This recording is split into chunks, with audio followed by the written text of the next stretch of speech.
महाराष्ट्र के एक सुनसान गांव में सुबह की कोमल धूप खिली। नीम के पेड़ से छनकर आती किरणें एक मिट्टी के घर की खिड़की पर पड़ रही थी। अंदर 93 वर्षों के झुर्रियों भरे चेहरे वाले श्रीधर जी धीरे से उठे। उनकी पत्नी कमला देवी चूल्हे के पास बैठी थी। सुबह की पूजा के लिए फूल तैयार करते उनके हाथों में एक टूटा सूत का मंगलसूत्र था। श्रीधर की नजर पत्नी की गर्दन पर पड़ी, जहां पुराना मंगलसूत्र आधा टूटकर लटक रहा था। कमला ने उदास सी मुस्कान के साथ उसे छुपाने की कोशिश की। यह तो सड़क किनारे झाड़ियों में फंसकर टूट गया। उनकी आवाज में खुद को दोष देने का भाव था। श्रीधर ने पत्नी का हाथ थामा। आज मंदिर चलते हैं, देवी से प्रार्थना करेंगे। रास्ते में बोले, एक काम और करेंगे। कमला की आंखों में सवाल था, तू फिर से वो लाएगा ना? उनके सवाल से श्रीधर का दिल धड़का। उन्होंने हां में सिर हिलाया। दोनों बूढ़े हाथों में लाठी टेकते धूल भरी गली से गुजरे। कमला का साड़ी का पल्लू श्रीधर के कंधे से सटा था। उम्र के भार से कुबड़ी पीठ और कांपते घुटनों के बावजूद उनके कदम एक लय में थे। सामने एक छोटी सी जेवर की दुकान दिखी, जहां टिन के डब्बों में सस्ते गहने रखे थे। दुकानदार रवि युवक था। उसने इतनी उम्र के ग्राहकों को अपनी छोटी दुकान पर पहली बार देखा।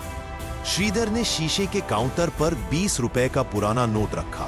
पसीने से तर हथेली दिखाते हुए बोले, भैया एक मामूली सा मंगलसूत्र चाहिए, पत्नी का पुराना टूट गया। रवि हैरान रह गया। श्रीधर की कांपती उंगलियों ने पत्नी की ओर इशारा किया। शादी के वक्त कोई सोना न था, न बड़ी रस्में। उनकी आंखें नम थीं। बरगद के पेड़ के नीचे मात्र प्रेम का वचन था। आज तक इसी एक सूत से संबंध था। कमला ने शर्म से नीचे देखा। श्रीधर का स्वर भारी था।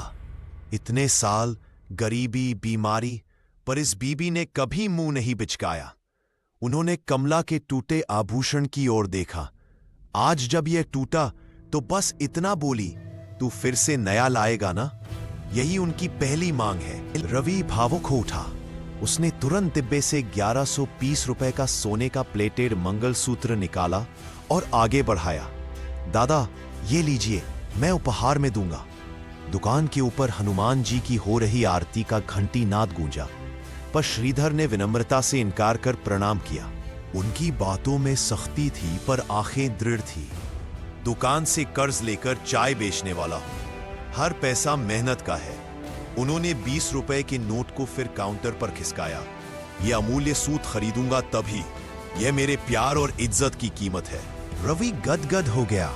उसने आदर पूर्वक 20 रुपए का नोट लिया और खुबानी रंग के कांच के दाने वाली लड़ी पैक की।